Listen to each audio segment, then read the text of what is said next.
America తమ ఆర్థిక సైనిక బలంతో ఇతర దేశాలను బ్లాక్మెయిల్ చేస్తోందని ఆగ్రహం వ్యక్తం చేశారు సిపిఐ సీనియర్ నేత నారాయణ. భారతీయులను అడవిలో జంతువుల్లా అమెరికా వెంటాడిందన్నారు.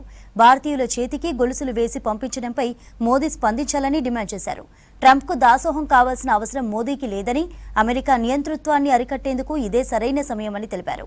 పీయూష్ గోయల్ను ట్రంప్తో రాయబారానికి పంపడం సిగ్గుచేటన్నారు. మోదీకి అదానిలా ట్రంప్కు మస్క్ తయారయ్యాడన్నారు. ట్రంప్ రాజకీయానికి వ్యతిరేకంగా మోదీ ప్రభుత్వం వ్యవహరించాలన్నారు నారాయణ.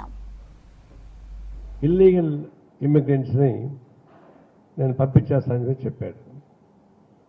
వెంటనే మన కేంద్ర ప్రభుత్వం కూడా ఇల్లీగల్ ఇమిగ్రెంట్స్ మా ఇండియా వాళ్ళు ఎవరు ఉంటే మీరు పంపించండి, మేము తీసుకుంటాం, మాకేం అభ్యంతరం అని చెప్పారు.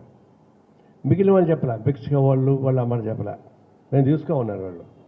మన ఇండియన్స్ కూడా అదే విధంగా పిల్లల్ని బాగా హరాస్ చేసి, ఒక సైకలాజికల్ బెత్తరగొట్టి, వాళ్ళని హ్యాండ్ కప్స్ వేసి కాళ్ళకి గొలుసు కట్టి ఒక జంతువులాగా తీసుకొచ్చి వదిలిపెడతా ఉన్నారు. అది పంజాబ్లో ఉన్నటువంటి ఎయిర్పోర్ట్ వదిలిపెడుతుంటే పంజాబ్ సీఎం ఏం చేశాడు, ఇదేంట ఇల్లీగల్ ఇమిగ్రెంట్ తీసుకొచ్చి మాట్లాడుతున్నామా, ఇక్కడ వదిలిపెడుతున్నావు అంటే మా పంజాబ్ గడ్డ ఇల్లీగల్ ఇమిగ్రెంట్స్ని ఆదరించే గడ్డ అనుకున్నామని చెప్పి వాళ్ళు తిరగబడ్డారు.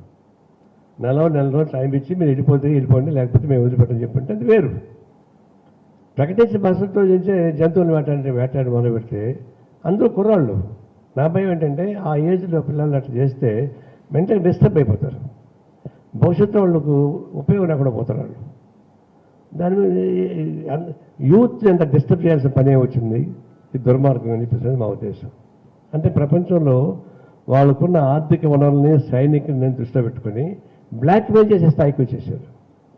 అంత పెద్ద అమెరికా దేశం బ్లాక్మెయిల్ స్టేజ్కి వస్తే ప్రపంచంలో ఉన్నటువంటి ఇల్లు మారుతాయి. ఇప్పుడు నేను డిమాండ్ చేసేదంటే మోడీ ప్రధానమంత్రిని, మన చైనా తర్వాత పెద్ద దేశం మందే, చైనానే మందే దేశం పెద్దది, తర్వాత చైనా.